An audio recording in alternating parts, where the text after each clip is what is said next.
Guru Nanak's, the Jap Ji. Translation and comments by Sant Kirpal Singh. Commentary. Guru Nanak, by means of a prologue, attempts a definition of the nature of the Almighty, indescribable as He is, referring to His timelessness, His primacy, His being the uncaused first cause of everything, and goes on to hint about the means by which He may be reached. The theme is explored at greater detail as we proceed further, and the entire piece is neatly concluded with a stanza which matches the opening one with its concentration, its condensation, and its literary excellence. The prologue is concerned with the nature of God and hints at the means to salvation. The epilogue sums up beautifully the nature of God's creation and concludes with a song of triumph for those who attained salvation. Prologue.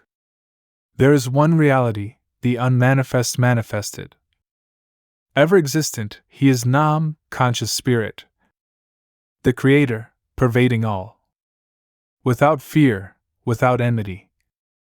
The timeless, the unborn and the self-existent. Complete within itself. Through the favor of His true servant, the Guru, He may be realized. He was when there was nothing. He was before all ages began. He existeth now, O Nanak, and shall exist forevermore. The text as given constitutes the Mool Mantra or the basic principles as taught by Guru Nanak. God is described as the One Supreme Being, Nirankar, the unmanifest manifested, Ekankar, the eternal verity, the conscious spirit pervading all forms that emanate from Him, He upholding the whole creation. He is not apart from His creation, but is immanent in every form. This universe is the abode of the True One, and the True One resides in it. He, being the Creator of all, has no equal and has therefore none to fear or envy. Again, He is above causation, has a sure existence, but not subject to births and deaths. He, the Timeless One, existing before time, in time and beyond time, is the only object of worship, and can be reached only through the favor of His holy word in man. Nanak sums up the different systems of human thought, preached for the realization of oneness with God. He states their inadequacy to reveal the great reality. Philosophy, intellectual power, outward observances, like the purification of the body, which cannot purify the sinfulness of the mind, keeping silence and fasting, etc., are but futile endeavors to reach the goal. There is only one way to reach Him, and that, says Nanak, is to make God's will our own. His will is already a part of our being, but we are not conscious of it.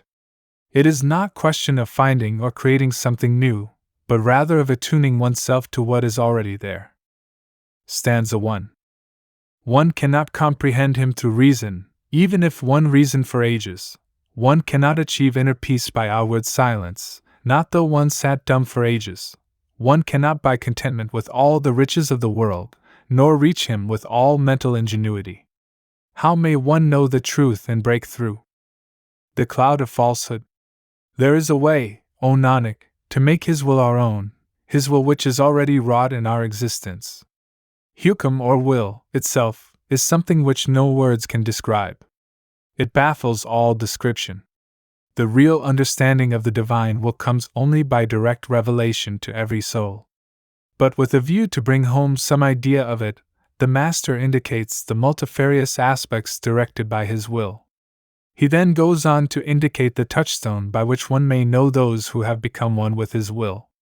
The knowledge of the divine will means the destruction of the ego. Stanza 2. All things are manifestations of His will, but His will is beyond description. By His will is matter quickened into life. By His will is greatness obtained. By His will some are born high and others low. By His will are men's joys and sorrows ordained. 1. By His will, the pious obtain salvation. By His will, the impious wander in endless transmigration.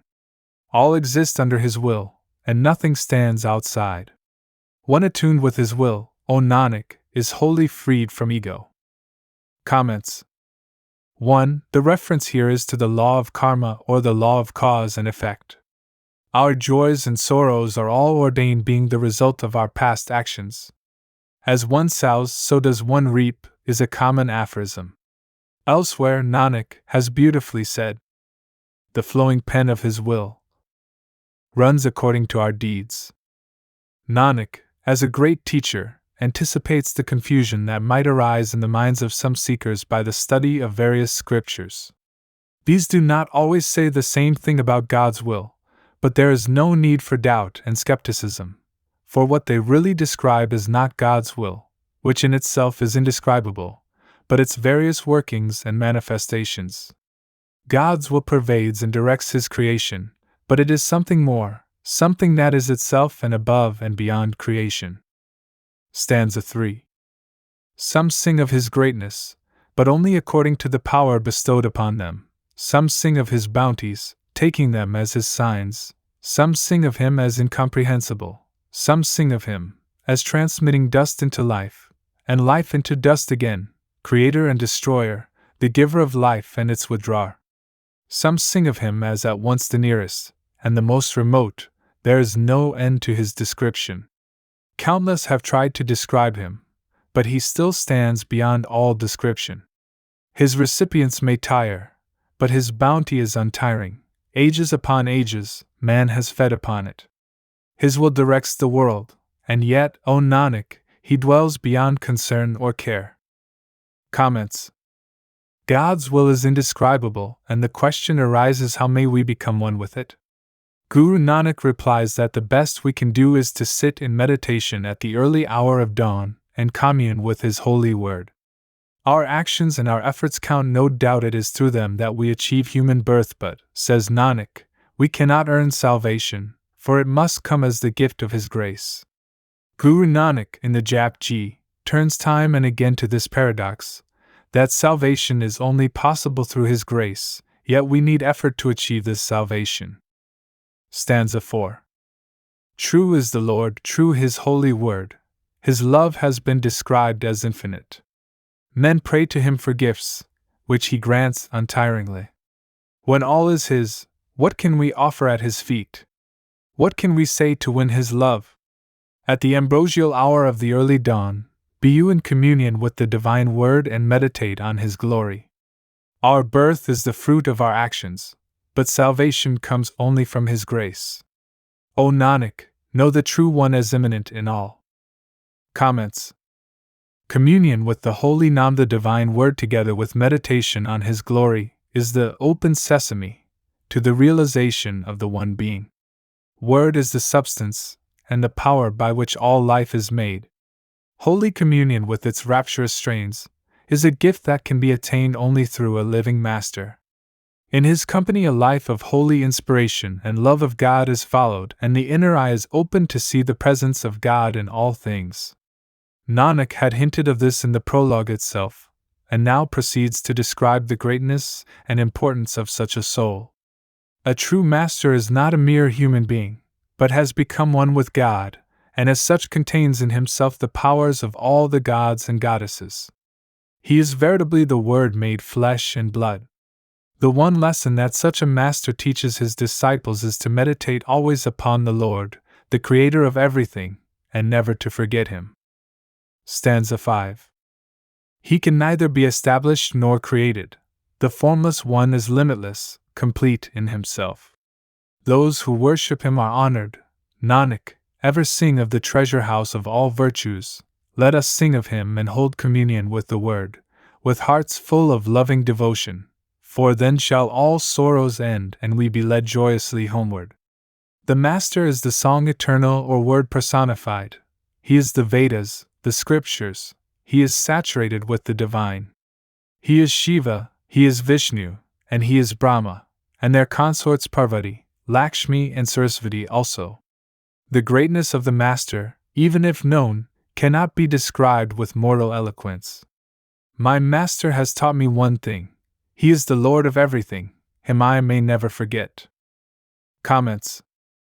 1. The word used in the original is Gurmukh, which at once means the mouthpiece of God and the Master who leads his disciples on the path of God. 2. The Master possesses the knowledge of the divine on which all scriptures are based. 3. The Master displays all the attributes of the gods forming the Hindu Trinity. Brahma, Vishnu, and Shiva, symbolic of the principles of creation, preservation, and destruction. Like Brahma, the expounder of the Vedas, he imparts divine knowledge and thereby gives a new birth to his disciples, the birth in spirit. Like Vishnu, he protects and preserves them from all harm, and like Shiva, he destroys all evil propensities in them. 4. Similarly, the goddesses, Parvati, Lakshmi, and Sarasvati are symbolic of devotion, wealth, and learning. He is a prototype of all these virtues. In this stanza, Nanak develops more fully the paradox just touched upon in stanza 4. One cannot attain union with God through the observance of certain outward actions, viz., reading of scriptures, saying of prayers, going on pilgrimages, observance of silence, fasts and vigils, performance of rites and rituals, all of which but form part of apavidya, which prepare the ground for creating interest for higher life and developing devotion. You may make the best use of them. But these outer acts cannot give emancipation. They are by themselves meaningless. What matters is his glance of grace. If one has received this, one is blessed indeed. And yet, if salvation depends on God's love alone, let us not live in idleness. A life of inertia can lead nowhere, and God helps those who help themselves. No doubt salvation is achieved only through grace, yet one must make oneself worthy of the same. And the only way to make oneself worthy is by following the path taught by a true master. By becoming conscious of the divine plan, we make his will our own. Stanza 6. If I may only please him, 'tis pilgrimage enough. If not, nothing, no rites or toils avails. Whichever way I look, I find that in his creation, none has won salvation without his grace regardless of karmas. You can discover untold spiritual riches within yourself, if you but abide by the teachings of your master. My master has taught me one lesson. He is the Lord of everything. May I never forget him. Comments. 1. Karma, action. This term in Indian thought refers to a very complex Hindu doctrine. It emphasizes belief that our present actions determine our future, not only in this life but in the life to come. There is nothing like chance. Man works according to a chain of cause and effect. Though spiritual salvation is not possible without grace, yet, says Nanak, we must deserve that grace by our karmas or actions in this life or the lives preceding. 2. Guru. This term makes its appearance frequently in the Jap Ji and indeed is freely used in all the Sikh scriptures. It stands for a spiritual teacher, and whenever Nanak uses it, he does not mean any person who sets up as a spiritual guide, but one who has reached the highest plane in the spiritual journey, who is no longer separate from the Almighty and has become his mouthpiece. Through certain yogic practices one can prolong one's life and master superhuman and miraculous powers. But, says Nanak, these do not necessarily win God's goodwill, without which all is vanity. In fact, in a later stanza 6, Nanak unequivocally states that such supernatural powers, more often than not, become hindrances in the way of full realization of God. Stanza 7. If one could extend one's life to 4 ages, nay, make it 10 times longer, if one were known throughout the 9 planes of creation, and everyone therein followed him in respect, if every creature praised him to the sky, all this and more has no value if God's eye looked not kindly upon him. Without his goodwill, he will be reckoned as the meanest worm amongst worms, and sinners shall charge him with sins. O Nanak, he bestows virtues on those who have none, and adds to the store of the virtuous. But there is naught that can bestow aught upon him. Comments. 1. Nanak here is referring to the ancient Indian doctrine of the 4 yugas or cycles of time, which somewhat parallels the Western belief in the Golden Age, the Silver Age, the Bronze Age, and the Iron Age. Nanak makes frequent use of such concepts and doctrines from ancient Hindu lore, but he refers to them not in a spirit of scientific truth, but often as a divine poet, who employs allusion and mythology to drive home his point. Nanak, after a brief digression, stanza 7, resumes the theme of the secrets of spirituality. having already told us that at one-ment with God is made possible by making His will as our own, this, in turn, by communion with the Word, whose secret is revealed by a living Master, he now explains the fruit of such communion. One rises above physical consciousness and comes into cosmic awareness. One achieves the status of a true saint and the mystery of creation stands revealed. Kabir also makes the same statement. When you transcend into the beyond, a subtle voice is heard. This voice only a Brahmjani can hear. This inner voice, heard in moments of concentrated meditation, is not to be confused, as has often been done, with the voice of conscience. Our conscience is nothing more than the sum of our past actions, passing judgment upon our present ones. As such, it varies from person to person. But the inner voice of true meditation is something universal, something that does not change, but is the same for all. The next three stanzas, 9, X, and 11, carry on the theme of the fruit of communion with the Word, which makes possible all kinds of attainment, material, intellectual, and spiritual, leading ultimately to the Godhead. Stanza 8. By communion with the Word one can attain the status of a Siddha, a Pir, a Sura, or a Nath. By communion with the Word, one can understand the mysteries of the earth, the supporting bull, and the heavens. By communion with the Word, the earthly regions, the heavenly plateaus, and the nether world stand revealed. By communion with the Word, we can escape unscathed through the portals of death. O Nanak, his devotees live in perpetual ecstasy, for the Word washes away all sin and sorrow. Comments. 1. Siddha, a man endowed with supernatural powers. 2. Pir, a Muslim divine or a spiritual teacher. 3. Sura, gods. 4. Nath, yogin and adept in yoga. 5. Dal, it is the fabled bull, supposed to be supporting the earths and heavens, cf. footnote under 7 Ibid. Stanza 9. By communion with the Word, one can attain the powers of Shiva, Brahma, and Indra. By communion with the Word, one can win esteem from all irrespective of one's past. By communion with the Word, one can have yogic insight with the mysteries of life and self all revealed. By communion with the Word, one can acquire the true import of the Sastras, Smritis, and Vedas. O Nanak, his devotees live in perpetual ecstasy, for the Word washes away all sin and sorrow. Comments. 1. Sastras, the philosophical treatises of the Hindus. 2. Smritis, the ancient scriptures of the Hindus. 3. Vedas, the earliest books of human thought. Stanza 10. By communion with the Word, one becomes the abode of truth, contentment, and true knowledge. By communion with the Word, one gets the fruit of ablution. At 68 pilgrimages. By communion with the Word, one wins the honor of the learned. By communion with the Word, one attains the state of Sahaj. O Nanak, his devotees live in perpetual ecstasy, for the Word washes away all sin and sorrow. Comments. 1. 88 Sath.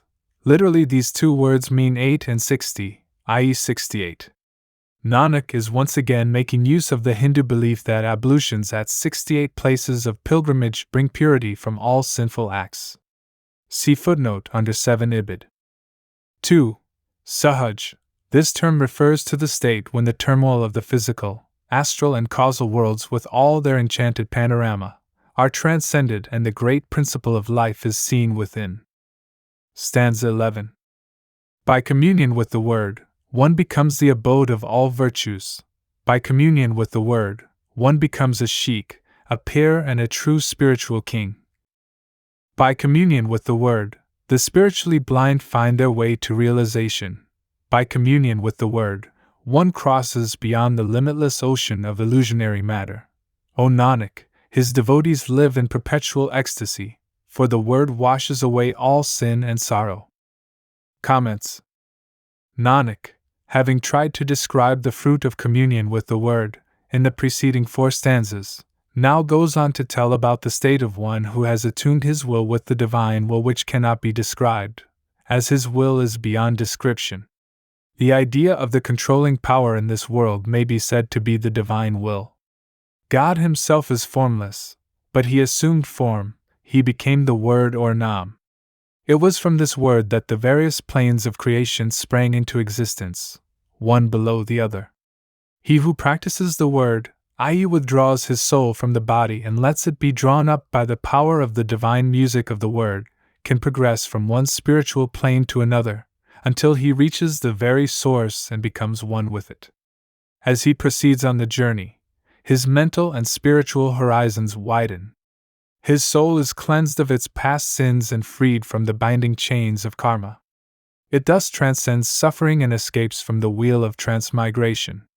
Once one has attained true salvation, one can help others on the path as well. Great indeed is the power of the word, but unfortunately there are very few who know it. All this occupies stanzas 12 to 15. Stanza 12. None can describe the condition of one who has made God's will his own.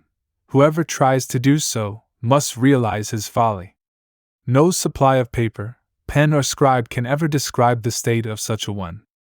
Oh, great is the power of the word, but few there be that know it. Stanza 13.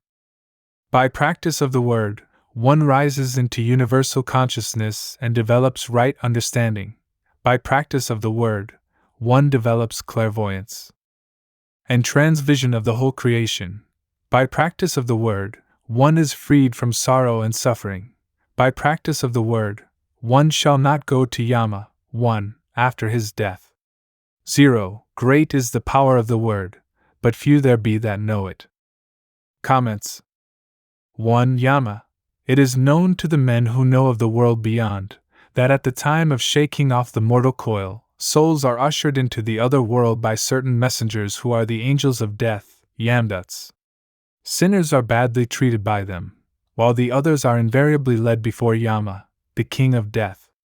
But one who practices the word escapes Yama altogether, for he is received at the astral world by the radiant form of the Master, and is escorted by him to the spiritual planes. Stanza 14. By practice of the word, one speeds on to the higher spiritual planes unhindered. By practice of the word, one gets into the spiritual plane openly and honorably. By practice of the word, one escapes the bypaths of Yama, the king of death. By practice of the word, one gets in close touch with the truth. Oh, great is the power of the word, but few there be that know it. Stanza 15. By practice of the word, one finally attains salvation. By practice of the word, one leads one's kith and kin as well to freedom. By practice of the word, one saves not only himself but when he becomes an adept, many others whom he guides. By practice of the word, one freed from desires escapes from the wheel of transmigration. Oh, great is the power of the word, but few there be that know it. Comments. Holy communion with the word or Naam, says Nanak, is the only means to achieve oneness with the Supreme Lord. No other means can procure for man this end. It is the spirit current, emanating from one being, as it does, that forms all the spiritual and material planes, reverberating in and out of all of them. It comes down from the purest spiritual planes to material spiritual, and thence to material planes, changing in sound as it passes through the different planes. The main subdivisions of the spiritual and astral planes are 5 in number as given by various scriptures. It takes on 5 different sounds as it passes through them. These 5 sounds are termed by the masters or those who are adept in this science, Panch Shabda, or 5 words. Panch also literally means head, and Nanak in this passage refers to both these meanings. The Word was made flesh and dwelt amongst us. All the saints are conscious of the one and the same word, which may be defined as the 5-sounded word. Naam, Bani or word, and Hukam or will are used by Nanak almost synonymously. Those who are all along conscious of the divine word or Godhead become his mouthpiece and are called Sant. Such ones are honored in his court and are his chief workers. It is the communion with this 5-sounded word which unites one with the Lord. All other means fail. It is from this word that the whole creation springs up and returns to it on its dissolution. It is resounding within all of us, and man's body is verily God's living temple. The saints of all denominations speak of the same, as the only means by which to reach the ultimate reality. The Mohammedans call it Bang-i-Asmani, or the voice coming from the heaven. Shamus Tabriz and Khawaja Hafiz Shirazi speak of the same, as has already been quoted in the introduction. The Hindus express the same by the words Nad music of the spheres, Akash Bani, the voice coming from the heavens, and Ajit music of the beyond. St. John, in the Bible, defined it thus: In the beginning was the Word, and the Word was with God, and the Word was God. All things were made by Him, and without Him was nothing made that was made. Stanza 16.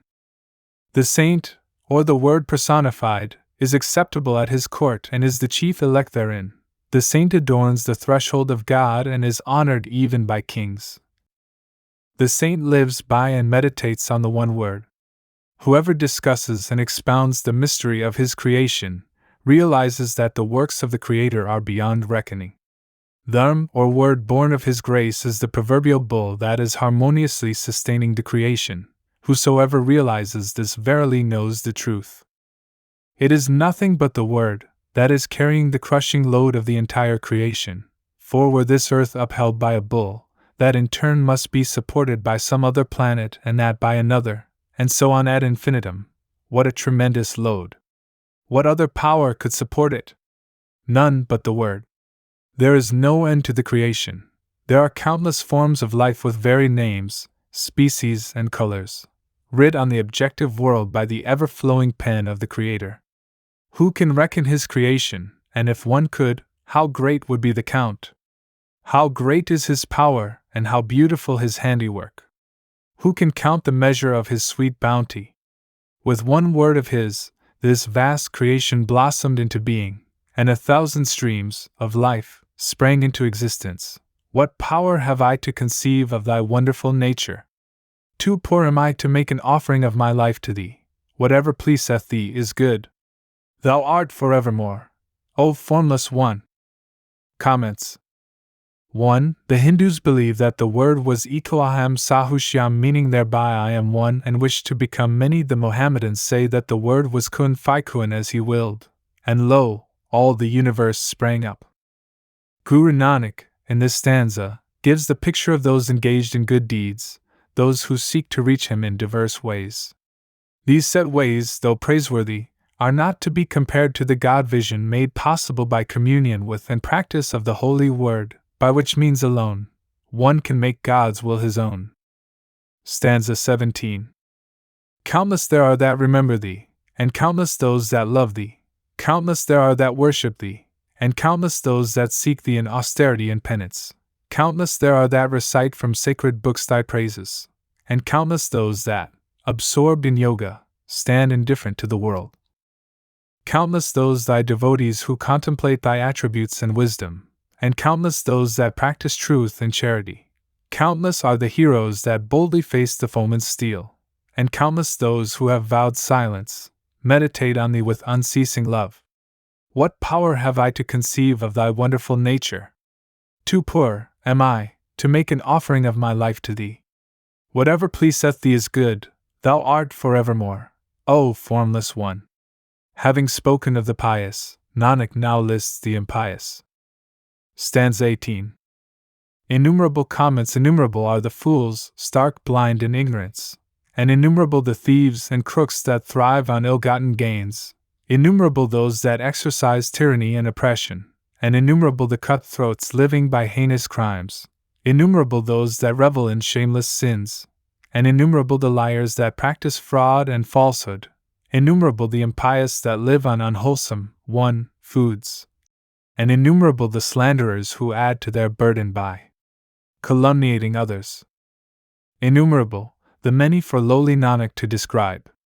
What power have I to conceive of Thy wonderful nature? Too poor am I to make an offering of my life to Thee. Whatever pleaseth Thee is good. Thou art forevermore, O Formless One. Comments. 1. The words used in the original are mal and bak.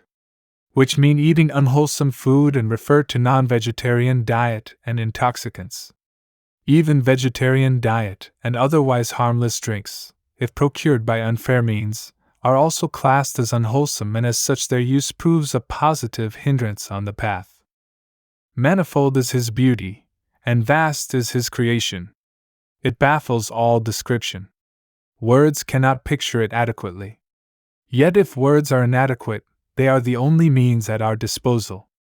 God himself is nameless, and the various names by which he is described were employed by the master souls, and though these can never do full justice to the subject which is indescribable, yet they give us some vague idea and stimulate us towards the path. Stanza 19. Countless thy names and countless thy places, unapproachable and inaccessible thy innumerable heavenly plateaus. Even by the word countless, we fail to describe thee. By words we describe thee, and by words we praise thee. By words we acquire divine knowledge, and in words are sung thy hymns and attributes. It is words we employ in speech and in writing. In them is our fate ordained, but he who ordains is above such writ. As thou ordaineth, so do we receive. Thou art immanent in all, and nothing is where thy word is not. What power have I to conceive of thy wonderful nature? Too poor am I to make an offering of my life to thee. Whatever pleaseth thee is good, thou art forevermore, O formless one. Comments. 1. The words count and countless are of little consequence for the Almighty.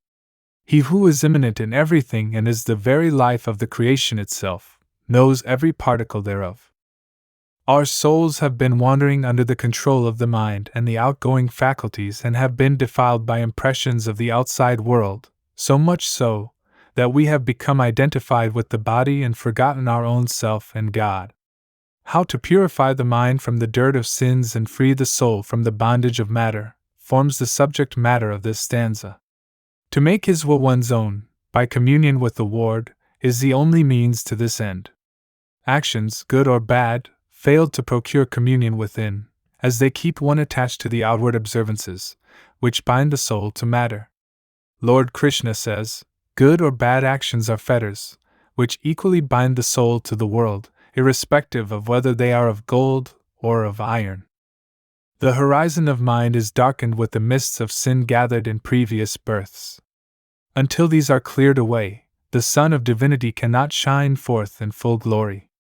Holy Naam, the divine word, and naught else clears the mists away and restores the mind to its original transparency. There is no holier sanctuary than that of the purified mind. Stanza 20. When the hands, feet, and the body are besmeared, they are washed clean with water. When the clothes get dirty and polluted, they are cleansed by soap. When one's mind gets defiled by sin, it can be purified only by communion with the Word.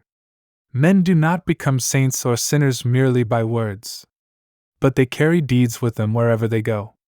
As one sows, so does one reap.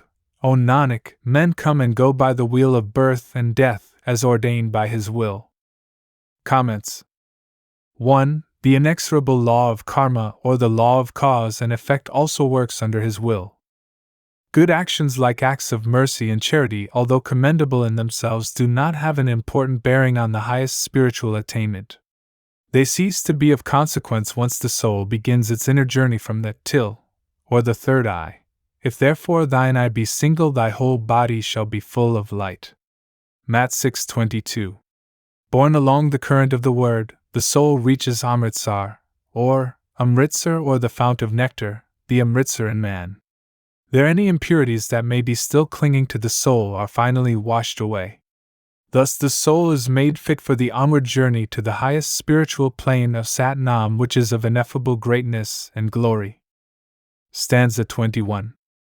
Pilgrimages, austerities, mercy, charity, and almsgiving cease to be of any consequence when one gets an ingress into the inner eye, communion with and practice of the holy word, with heart full of devotion, procures admittance into the inner spiritual realms, washing away the dirt of sins at the sacred fount within. All virtues are thine, O Lord, I possess not one. There can be no worship without practicing the holy word. From thee has emanated the Bani, or the holy word, which is the path to salvation. Thou art truth, enchantingly sweet, and my mind yearns for thee. What the occasion, what the epoch, what the week, what the day, what the season, what the hour, when thou first came into being or expression. The pundits could not discover it, else they would have recorded it in the Puranas, nor could the Qazis determine it, else it would have been in the Quran, nor could the yogis, or any one else divine it. The Creator alone knoweth the hour, when he came into manifestation. How shall I address thee or praise thee, O Lord? How shall I describe thee or know thee?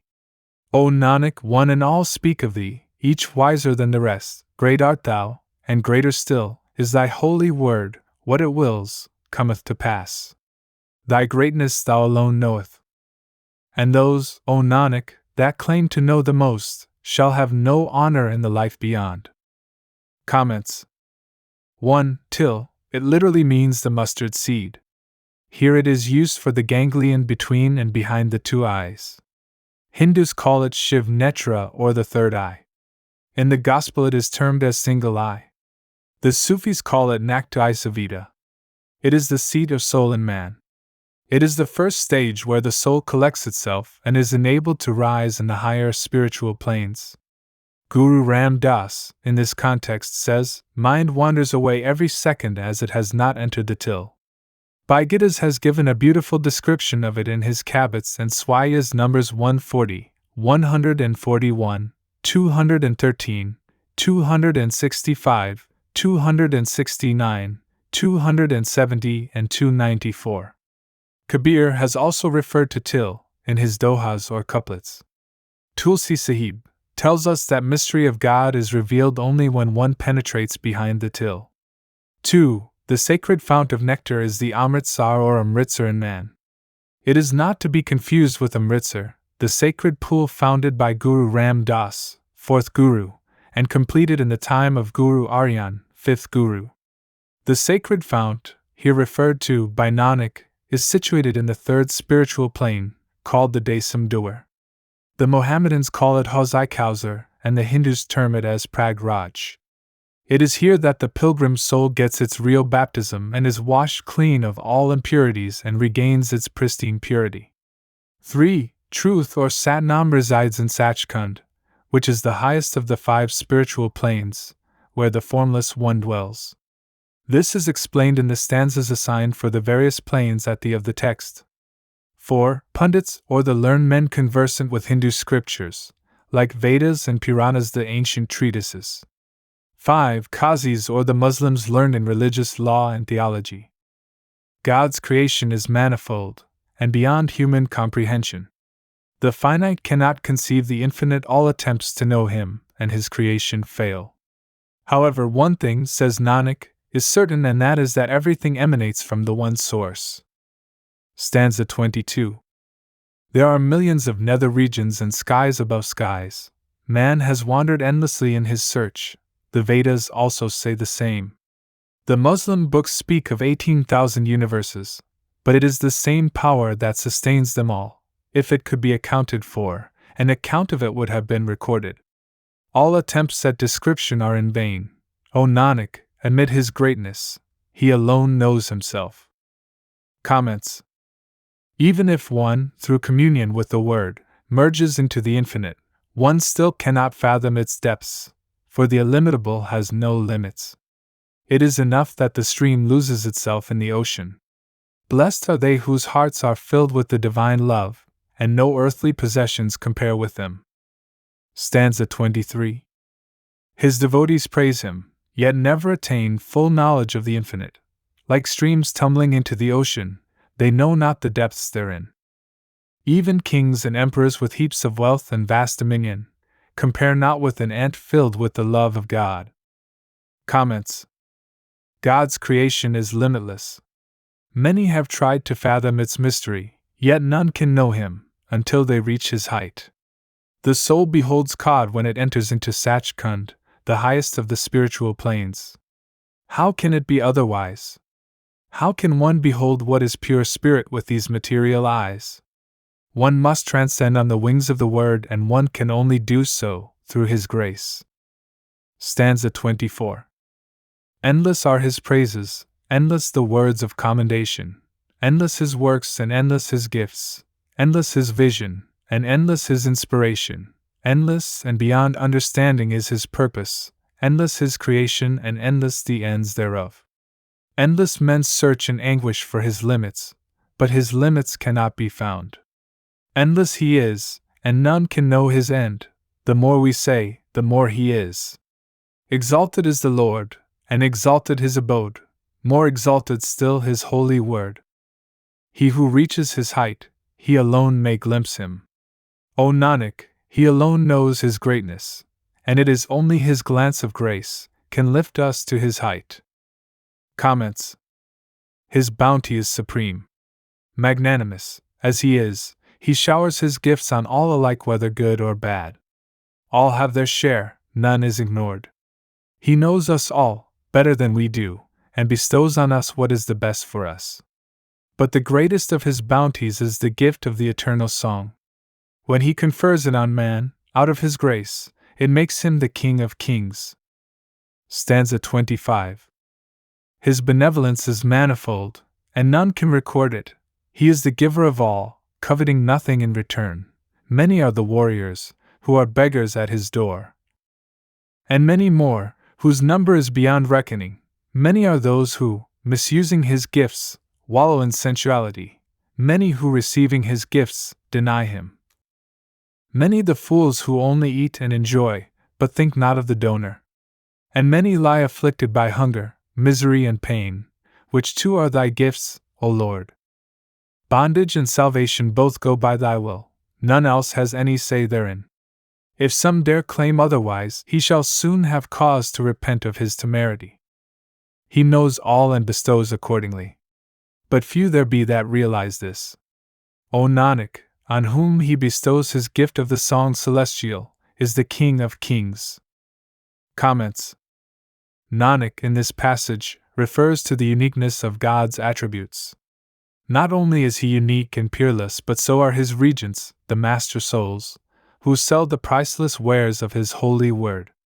Many have sung his praises, and countless more, to come, might do the same. Nevertheless the Almighty has remained, remains, and shall remain unsaid. Stanza 26. Peerless are his attributes, and priceless the pearls therein. Peerless are his dealers, and priceless his wares and stores. Peerless are the customers that come, and priceless the goods they buy. Peerless is his love, and peerless those that lose themselves in it. Peerless is his law, and peerless his court. Peerless his scales of justice, and peerless their measure. Peerless is his generosity, peerless his acceptance. Peerless his mercy, and peerless his commands. How peerless! How priceless! Who can describe him? His devotees singing his praises have sunk in silence, and so have the Vedas, the Puranas, and the learned. The Brahmas and the Indras sing of him. And the Gopis and the Govind do likewise. The Shiva and the holy Siddhas sing of him, the mortals and the immortals all sing his praises. Countless speak of him, and countless are about to make an attempt, and countless more departed, while singing of him, still he remains and shall remain indescribable. Man can behold him only as he reveals himself unto him, O Nanak. Know him as the only true one. And those that claim to understand him, they are surely the most foolish of men. Comments. 1. The word used throughout in this passage in the original is amo. It is difficult to render it exactly by a single word in English. Literally it means priceless, but is frequently used to mean incompatible and peerless, etc. Accordingly, both priceless and peerless have been employed in this translation. 2. Gopis, or milkmaids, the mythical admirers of Lord Krishna or Govind, who were said to be tireless in singing his praises. 3. Shiva, an important Hindu deity. 4. Siddhas, disciplined souls, i.e., sages and seers. Nanak now sketches in highly lyrical language the picture of God watching from his abode his many creations, which bow before him in reverence. Stanza 27. How wonderful thy gate! How wonderful thy mansion, from whence thou watchest thy great creation! Countless the instruments and harmonies that play therein. Countless the measures, countless the singers, that sing thy praises. The elements wind, water, and fire sing of thee, and of thee sing the King of Death and his recording angels. To thee sing the gods and goddesses whose beauty is of thy making. To thee sing Shiva, Brahma, and likewise Indra from his throne. To thee sing the Siddhas in their meditation, and the Sadhus in their contemplation. To thee sing the ascetics, the righteous, the contented, and the heroes no less. To thee sing the learned pundits and the rishis from age to age reciting from the holy Vedas. To thee sing the heart-enslaving nymphs in the heaven, the earth, and the nether regions. To thee sing thy jewels, saints, and the 68 places of pilgrimage. To thee sing the mighty warriors, the heroes of great prowess, and all living creatures. To thee sing the earthly regions, the heavens and the universes created and supported by thee. Those that please thee also sing thy praises and are saturated with thy love and devotion. And there are countless more that sing of thee, whom one cannot even remember, all lie beyond the ken of Nanak. He is and is alone the ever-existent Lord. He is the truth and true is his holy Naam, he is, and shall exist forevermore. He who created all creation shall never depart, though worlds be destroyed. He who made nature with its many colors and many forms, looks after his own handiwork, as it behooves his own greatness. He is the supreme master and does what he lists. He is the King of kings, the Almighty Lord, and ours, O Nanak, is only to abide by his will. Comments. 1.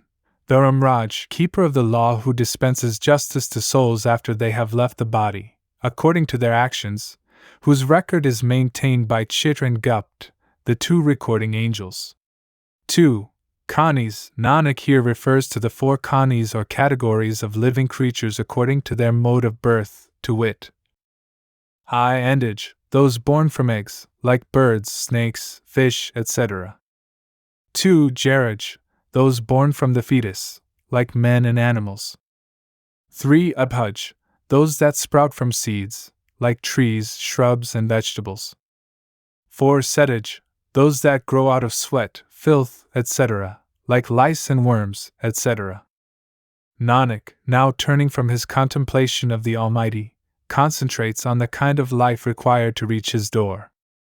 During his time, Hinduism had precipitated itself into mere casteism and ritualism. The rites remained, but the spirit was lost. The world was considered the root of all evil, and becoming a yogin and following certain set practices was thought the only means to salvation. Nanak points out the inadequacy of such an outlook and stresses that it is the inner discipline and not the outer codes that bring true spiritual progress. Instead of the wooden earrings and mendicant's wallet of the yogins, he recommends contentment, self-respect, and endeavor. Instead of their body smearing ashes, cloak, and staff, he recommends constant meditation, preparedness for death, and the anchor of a living master's teachings. Salvation is not the monopoly of the so-called yogins. It is made possible only by a certain spiritual condition, and those who attain it, even if they are not yogins, may reach the highest. And conversely, those who are outwardly yogins but have failed to achieve this condition may never reach God's door. This spiritual condition not only requires the rigorous inner discipline but enjoins a Catholic outlook on life, an outlook where one looks on all as equals and sees his hand in everything. Stanza 28. Let contentment be your earrings, and endeavor for the divine and respect for the higher self be your wallet, and constant meditation on him be your ashes. Let preparedness for death be your cloak, and let your body be like unto a chaste virgin. Let your master's teachings be your supporting staff. The highest religion is to rise to universal brotherhood, to consider all creatures your equals. Conquer your mind, for victory over self is victory over the world. Hail, hail, to him alone, the primal, pure, eternal, immortal, and immutable in all ages. Comments. 1. A. Panti, it is the highest sect of the yogins. 2. Sigal Jamati, classless class or class with no distinction between student and student, with boys from all sects and of all denominations, associating together in love and goodwill, and sitting together at the feet of one master. 3. Ada. It is a compound word consisting of Adi, the primal, and Ish, God. It is a form of salutation among the yogins. Carrying on his substitution of the outer practices of the yogins by inner spiritual disciplines, Nanak recommends that we should make divine knowledge our food. Man does not live by bread alone, inculcate charity and mercy, and attune ourselves to the music of the divine word. Nanak also forestalls the dangers that lie on the spiritual journey. Not only is wealth a hindrance, but the power one gains through self-discipline and partial spiritual attainment may itself become an obstacle in the way of fuller realization. One begins to practice these occult powers, and absorbed in them, one tends to forget the real goal. Nanak, therefore, warns us against this possibility. Once we have begun the journey Godwards, we must not rest, waver, or wander on the way. Stanza 29. Let divine knowledge be your bread, let mercy be your steward. Let the divine music vibrating in all be your trumpet. He is the only Lord and has strong creation according to his will. Wealth and supernatural powers estrange one from the Lord. The world goes on the two principles of union and separation, and all receive their share, as he ordains. Hail, hail to him alone, the primal, pure, eternal, immortal, and immutable in all ages. Comments. 1. The reference here is to the symbolic rituals of the yogins. When their food is ready, the steward sounds a trumpet to call all the yogins together to partake of the same. Nanak, while addressing them, calls all to come to their goal and taste divinity, or the bread of life, by communion with the holy word ringing within all and calling the faithful to the spiritual banquet. 2. Nath, to be yogins bow to Gorakhnath, their teacher. But Nanak advises them to own only one Nath or master who is controlling the entire creation. 3. Rid, it means wealth. 4. Siddh, the word used in the original is siddh, i.e. to accomplish. It is generally used to suggest the mastery of supernatural powers. Nanak deprecates not only wealth but also the exercise of these powers as obstacles in the path to the highest. 5. Sanjog and Vijag. These are the terms used in the original text and stand for the twin principles of separation and union whereby the play of the Lord unfolds itself. By decree of the Lord, man being separated from him, is born in the world of action. Here he is led away into human error of attaching himself to the sensuous phenomena of the world. So long as he remains cognizant of the divinity diffused in the world, he moves and has his being in him. But when his petty ego cuts him off from the Lord and he asserts his independence and assumes the role of an active agent, he unwittingly gets trapped into transmigration, or the cycle of births and deaths. In physical life he suffers pain and misery until he regenerates himself by his innate desire for peace, and works therefore. This leads him to seek reunion with the Creator, the fountainhead of everlasting joy and peace. But for this principle in man for resurrection or reunion, there would he no spiritual awakening and no spiritual progress, and the mighty play of the world would come to naught. Thus the twin principles of Vijag, separation from the Lord, and Sanjog, the inherent desire for reunion with him, control the motions of the world. Our hearts find no rest until we rest in thee. Saint Augustine. Nanak now turns his attention from the means of salvation to the working of God's creation. The universe moves on the triple principles concerned respectively with creating, sustaining, and destroying. All these principles work according to his will and are only his agents.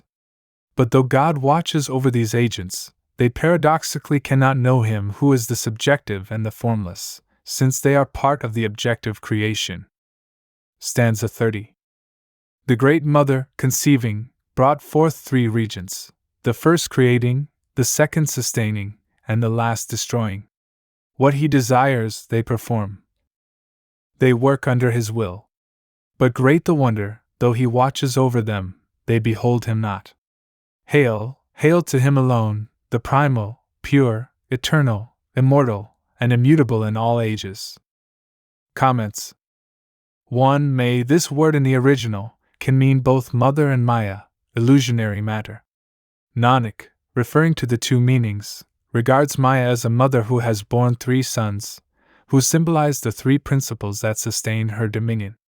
They are the 3 deities representing the Trinity, Brahma, Vishnu and Shiva, the creator, the sustainer and the destroyer respectively, but all working only under his will with no say of their own. Hence, Nanak enjoins the worship of the highest only and not gods and goddesses of a lower order.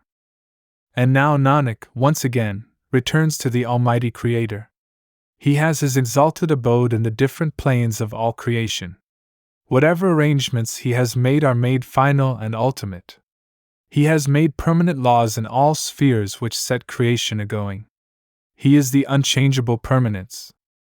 Stanza 31. He resides in all the planes of creation, and has in them his munificent stores, which were supplied only once and need no replenishing. Whatever we receive by his decree. It is he who has created his creation, and he who watcheth over it, O Nanak. The works of the True One are genuine. Hail, hail, to him alone, the primal, pure, eternal, immortal and immutable in all ages. With most of us, it is a matter of common belief that the world is a mere chimera, a dream with no reality about it. This belief is evidently based on the transitory nature of all worldly phenomena. Everything appears like a meteor that flashes for a while and disappears. Hence, it is argued that man's sojourn here is no more than a dream. But, says Nanak, as the Lord is true, his words must also be true, and his creation is not mere illusion, but his holy abode. Nanak elsewhere has beautifully said, "This world is the abode of the True One, and the True One dwells in it." But communion with Naam is hindered by the earthly desires that pull at our hearts, and lead us away from the subjective truth to the outside world.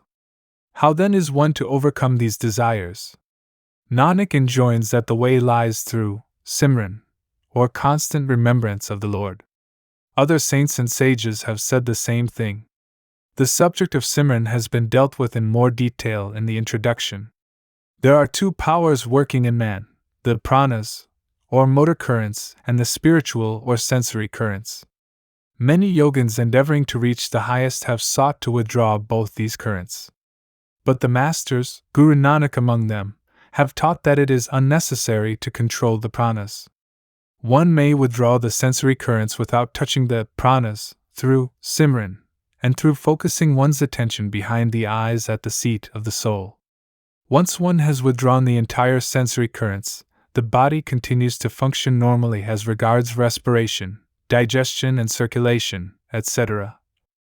To this point, the soul may travel further on the spiritual path. This is an easy and natural way. The Master says, "O Nanak, learn to withdraw the life current whilst alive, learn ye to practice such a yoga. Again, learn to die so that you may begin to live." Holybible.it is this technique of withdrawal that Nanak is referring to in this stanza, though he does not analyze it in detail, as he has done this elsewhere in his teachings. He also reiterates that to achieve salvation through Naam needs not only effort but also his grace and will. Stanza 32. Let one tongue grow into 100,000, nay even 20 times more, and each of them endlessly chant his holy name. In this way lie the steps that lead Godwards, by ascending which one becomes one with him. On hearing of the heavens, even worms aspire to reach them, not knowing that salvation comes only through his grace, and those who say otherwise are vain babblers and liars. Comments. 1. Ekis. The term used in the original text is Ekis or Ekish. Ek means one and Ish means God, i.e. at one meant with God or union with one God. 2. Again, Nanak is emphasizing that for salvation, we need not only effort but also his grace and his will. Carrying the idea of the necessity of his grace and will for man's salvation, Nanak observes that in other matters as well, in fact in everything his will is all in all. Stanza 33. You have no power to speak or to be silent, no power to ask or to give. You have no power over life or death, no power over wealth or state for which you are ever restless. You have no power over spiritual awakening, no power to know the truth, or to achieve your own salvation. Let him who thinks he has the power, try. O Nanak! None is high or low, but by his will. Comments. From here begins the final part of Jap Ji. In it, Nanak gives a rapid survey of the various spiritual realms that the soul has to traverse in its homeward journey. They are 5 in number. 1. Dharmkund or the realm of action. 2. Jnankund or the realm of knowledge. 3. Samkund or the realm of ecstasy. 4. Karmkund or the realm of grace. 5. Satchkund or the realm of truth. The first is the realm of dharma, which the soul must fully realize before it can rise to the next higher spiritual plane above it. This is the stage where the embodied souls must work fully cognizant that it is he who made the world phenomena with all the immutable laws which bind one and all. The law of cause and effect nobody can escape. What a man sows, he must reap. There is none outside his domain. Men's actions go with them after their death, and are weighed in the scales of God's justice. Those found wanting are sent for judgment according to their actions. The only thing acceptable at his court is communion with and practice of the divine word. Those who adhere to it are honored. Stanza 34. Creating the day and the night, the months and the seasons, the fire, the wind, the water and the nether regions, amidst all these, he set up the earth as Dharmkund or the arena of action. And he peopled it with creatures of many colors and many forms, creatures of whom there is no count. All are judged according to their deeds, for true is the Lord and immaculate his law. Those acceptable to him are honored in his court, and it is only through his grace that one may gain that distinction. The imperfect are perfected there, O Nanak. It is there that this mystery is revealed. Comments. 1. The last 2 lines Kech Pakayuth Pai, Nanak Jia Jp Jai have been invariably interpreted by various translators, as stating that the true and the false are known there and can no longer deceive. But this does not appear to stand, as it apparently ignores the fact that the lines follow on the reference to those honored by God, and the metaphor of raw and ripe suggests immaturity and maturity, rather than falsehood and truth. Nanak, in this stanza, describes the immense expansion of the soul's horizon when it enters Jnankund, or the realm of knowledge. Here the devotee sees the manifold nature with all created things. Here he begins to hear the rapturous strains of melodious song resounding through the whole creation. Here he feels excessive joy at the conception of nature with her immutable laws, her infinity of forms and phenomena, multifarious creations and manifold blessings that he finds. Stanza 35. Thus much of the realm of Dharma, and now Jnankund, the realm of knowledge, countless its elements, air, water and fire, and countless Krishnas and Shivas, and countless the Brahmas fashioning various creations of countless forms and countless hues. Countless the fields of action, countless the golden mountains, and countless the Druss meditating therein. Countless the Indras, countless the suns and moons, and countless the earthly and stellar regions, countless the Siddhas, the Buddhas, the Naths, and countless the gods and goddesses. Countless the Dhanus and the sages, and countless the bejeweled oceans. Countless the sources of creation, countless the harmonies, countless those that listen unto them, and countless the devotees of the word, endless and unending, O Nanak. This realm. Comments. 1. Karmbhumi, a place where one is endowed with a free will, and reaps the fruits of his own actions. This world is termed as Karmbhumi, for here reigns the principle of action and reaction, or cause and effect. 2. Sumer, the golden mountain seen in this spiritual plane by the devotees. 3. Dhru, a saint proverbial for his steadfast meditation. 4. Danu, demigods.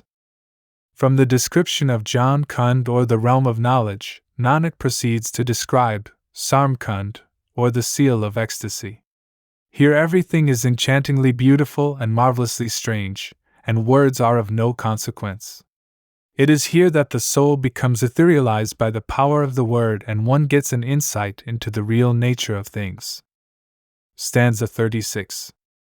Divine knowledge illumines all in the realm of knowledge, while divine symphonies play unending music, and joy and bliss reign supreme. Next, the realm of ecstasy, where the word is enrapturing. Everything created here is marvelously strange, and beyond description. Whoever tries to describe the same must repent his folly. Herein the mind, reason, and understanding are etherealized, the self comes to its own, and develops the penetration of the gods and the sages. In the realm of grace, man rises above the evanescent charms of the phenomenal world. He sees all nature standing submissively to serve at God's feet. His word purifies the soul of its sins and awakens the latent energies in it. Matter no longer blinds the inner vision. For him, the Lord pervades everywhere, and he is now fully conscious of him. Here one comes face to face with the word in its pure substance.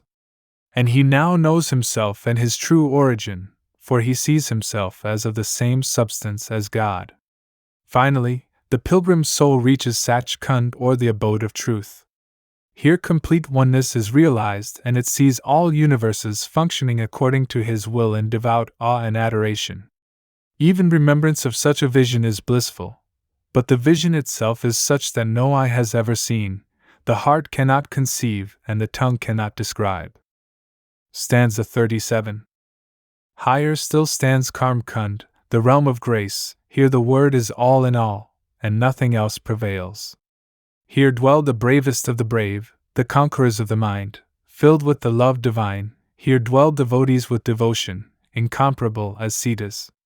Illumined with beauty ineffable, all hearts filled with God, they live beyond the reach of death and of delusion.